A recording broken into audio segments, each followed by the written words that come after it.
मैंने सुना है यहाँ राधा रानी की चुनरी कोई सलमा बेगम से थी है। फिर क्यों हो गए हम जुदा जुदा, जो आज जोड़ने की बात होती है, जो आज जोड़ने की बात होती है। सर्वप्रथम माँ शारदे को वंदन करती हूँ, निर्णायक मंडल व श्रोताओं को वंदन करती हूँ। मेरे आज के अभिव्यक्ति का विषय राष्ट्रीय एकता एवं अखंडता पर अपने विचार आप सबके साथ साझा करने जा रही हूँ। विषय को विस्तार देने से पहले सबसे पहला विचार, राष्ट्र क्या है? खुद व्यक्ति ही राष्ट्र है, क्योंकि राष्ट्र बनता है जन जन से। महोदय, हमारे देश में हिंदू हैं, मुस्लिम हैं, सिख हैं, ईसाई हैं, अनेक भाषाएं व रीति रिवाजों को मानने वाले लोग रहते हैं, परंतु इन सब विभिन्नताओं के बावजूद भारत पूरे विश्व में राष्ट्रीय एकता एवं अखंडता का एक अनूठा उदाहरण पेश करता है। अनेक विभिन्नताओं के चलते सबके भाव अलग हैं, सबके विचार अलग हैं, सबके विषय अलग हैं, परंतु जब बात राष्ट्र की आती है तो सबका एक ही भाव देशभक्ति, सबका एक ही विचार राष्ट्र निर्माण, सबका एक ही विषय राष्ट्र का उत्थान। राष्ट्रीय एकता एवं अखंडता के परिप्रेक्ष्य में जब बात राष्ट्र निर्माण की आती है महोदय, तो जिस दिन इस देश का गरीब बच्चा मध्याह्न भोजन के लिए नहीं, ज्ञान अर्जन के लिए सरकारी स्कूल की चौखट पर जाएगा, जिस दिन इस देश का गरीब बच्चा यूं फुटपाथ पर तिरंगा नहीं बल्कि तिरंगे के 3 रंग व 24 सिलियों को किताबों में पढ़ेगा, उस दिन शायद राष्ट्र निर्माण संभव हो पाएगा।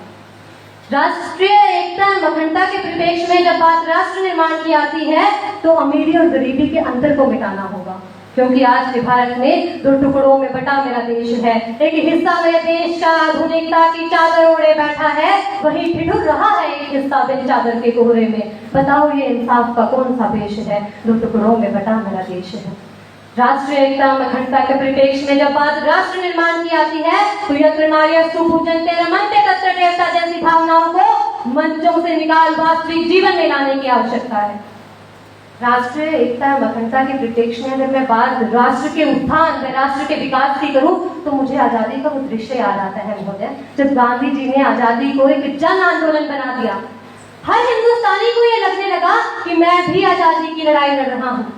उस विचारधारा को यदि वर्तमान भारत में लागू किया जाए और विकास को भी एक जन आंदोलन मान लिया जाए तो भारत को विकसित देश बनने से कोई नहीं रोक सकता। महोदय, किसी भी राष्ट्र की एकता व अखंडता को बनाए रखने का जिम्मा उस राष्ट्र के नागरिकों का होता है। हमारे देश में अधिकतर आबादी युवा है, परंतु आज का युवा दिग्भ्रमित हो रहा है, पाश्चात्य संस्कृति की तरफ आकर्षित होकर अपने रीति रिवाज भूल रहा है। इस मंच से मैं युवाओं को अपनी शक्ति से अवगत करवाना चाहूंगी कि संकल्पों के साधक हो तुम, साहस भरी उड़ान हो, मुकुट तुम ही हो भारत माता, तुम ही हिंदुस्तान हो। महोदय, जब हम बात एकता की करते हैं तो अमीर और गरीब में बटे हुए हैं, संघर्ष मध्यम वर्ग का है। जब हम बात राष्ट्रीय एकता की करते हैं तो स्त्री और पुरुष वर्ग में बटे हुए हैं, संघर्ष तीसरे वर्ग का है।